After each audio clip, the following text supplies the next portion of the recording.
तो हेलो दोस्तों, स्वागत है आपका एसएम हनानी चैनल की इस शानदार हॉरर वीडियो में, जिसमें हम आपके लिए लेके आए हैं एक सच्ची घटना। आज से करीब 5 साल पहले की बात है। मैं अपने परिवार के साथ मुंबई से पुणे जा रहा था। रात का समय था, पर जल्दी पहुंचने के लिए हमने शॉर्टकट के रास्ते से जाना सही समझा। उस रास्ते से हमने पहले कभी नहीं गए थे, इसलिए मैंने गूगल मैप की मदद से उस रास्ते का पता लगाया। वहां पहुंचने पर हमें एक नो एंट्री का बोर्ड दिखाई दिया, पर हमने उस पर ज्यादा ध्यान नहीं दिया। कई बार सुना था कि ये रास्ते चलावे के लिए मशहूर है और शाम के बाद यहाँ पर कोई नहीं आता, मगर हमें पुणे जल्दी पहुंचना था, इसलिए उस वक्त हमें जो सही लगा हमने वो किया। वहाँ पे हमें एक बूढ़ी औरत दिखाई दी और जब हमने उससे पूछा तो उसने कहा कि ये रास्ता पुणे की तरफ ही जाता है। हम थोड़े आगे चले कि उतने में पीछे से वो बूढ़ी औरत गायब हो गई थी। मैंने ये बात जब पापा को बताई तो पापा ने कहा कि वो मेरा वहम है, पर तभी अचानक से दादाजी को गाड़ी की तरफ एक काला साया आते हुए दिखा, लेकिन उनकी बात पर किसी ने ध्यान नहीं दिया। थोड़ी देर के बाद एक आदमी हमारी गाड़ी के आगे गन लेके खड़ा हुआ और काफी गुस्से में था। उसने हमें रोकने की भी कोशिश भी की, उससे पहले कि वो हमें कुछ कहता। पापा ने तुरंत गाड़ी आगे बढ़ा ली। थोड़े आगे चलने पर हमारी गाड़ी अचानक खराब हो गई और बाद में एक अनजान आदमी हमारी गाड़ी का दरवाजा खटखटाने लगा और बोला, साहिब मैं अंधेरे में रास्ते में भटक चुका हूँ, क्या आप मुझे पहुँचा देंगे? मैं एक कार मैकेनिक हूँ, चाहिए तो मैं आपकी गाड़ी ठीक कर सकता हूँ।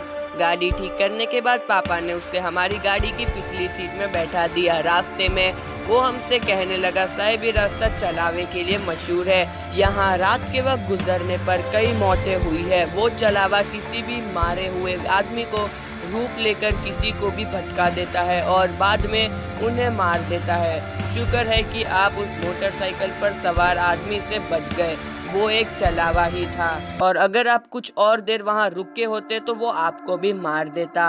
रास्ते में थोड़ा हल्का होने के लिए हम सब रुक गए। जब मैंने वापस गाड़ी में बैठने लगा तो मैंने देखा कि उस आदमी की लाश खून से लटपट हमारी गाड़ी में पड़ी है। मैं जोर से चिल्लाया, लेकिन जब तक मेरी मम्मी पापा आए वो लाश यहाँ से गायब हो चुकी थी। डर के मारे हम सब गाड़ी में बैठे रहे और वहाँ से तुरंत भाग निकले। तभी हमने देखा कि एक 35 किलोमीटर माइलस्टोन बार बार हमारे रास्ते में आ रहा है, इसलिए मेरी बड़ी बहन कविता ने गाड़ी से उतरकर उस पर एक निशान लगा दिया। पर हमने देखा कि हम घुमाकर वापस माइलस्टोन पर ही पहुंच जाते हैं। हम कुछ देर के लिए वहां पर रुके, तभी कुछ दूर हमें एक रोशनी दिखाई दी। हमें पता चला कि वो एक चाय की दुकान है। वहां हमने कुछ खा पी लिया। तभी मेरे माँ को एक आइडिया आया। उन्होंने कहा कि छलावा हमारी आंखों को धोखा दे सकता है, पर मोबाइल के कैमरे को नहीं। उन्होंने मोबाइल से हम सबकी फ़ोटो खींची, तो जो हमें दिखा उससे देख हम सबके होश उड़ गए। हमने देखा कि तस्वीर में चाय की कोई दुकान ही नहीं थी। हम लोग फटाफट यहाँ से भाग निकले और अपनी गाड़ी से वापस आ गए। उतने में वहाँ मोटर बाइक पर गन सवार वाला आदमी हमारे पास ही खड़ा हुआ और उसने बोला, मैं आपसे मना किया था ना कि इस रास्ते में मत जाओ, मैं एक पुलिस वाला हूँ, क्या आपने उस रास्ते पर नो एंट्री वाला बोर्ड नहीं देखा? इतना कहकर उसने हमें अपने साथ चलने को कहा, लेकिन तभी मेरी बड़ी बहन कविता कुछ अजीब सा बर्ताव करने लगी। वो नजरें मिलाकर बात नहीं कर रही थी। उनकी आंखों में मैंने कुछ शैतानी चीजें देखी। इससे पहले कि मैं कुछ कह पाता वो अचानक अंधेरे में गायब हो गई। हम उसे ढूंढने लगे तो उस पुलिस वाले ने हमें गन पॉइंट कर रोक लिया और कहा कि ये एक छलावा है और ये उसकी चाल है। वो आप सबको अलग अलग करके और फिर एक एक करके सबको मार डालेगा। वो कविता नहीं बल्कि उसके रूप में एक छलावा था और आप मेरे साथ चले। लेकिन मेरे दादाजी ने उसकी बात नहीं सुनी और वो कविता को ढूंढने चले गए और पुलिस वाले ने हम सबको थाने ले जाके बोला, अब आप लोग सुरक्षित है, आपको घबराने की कोई ज़रूरत नहीं। दरअसल जिस आदमी ने आपने लिफ्ट दी थी उसकी मौत आज से 1 हफ्ते पहले हो चुकी है। ये सुनकर हम लोग बेहद चौंक गए। तभी हमने दादाजी को वहाँ से आते हुए देखा, लेकिन उनका बर्ताव देखकर हम सबको अजीब लगा। कविता की तरह वो भी हमसे आंखें मिलाकर बात नहीं कर रहे थे।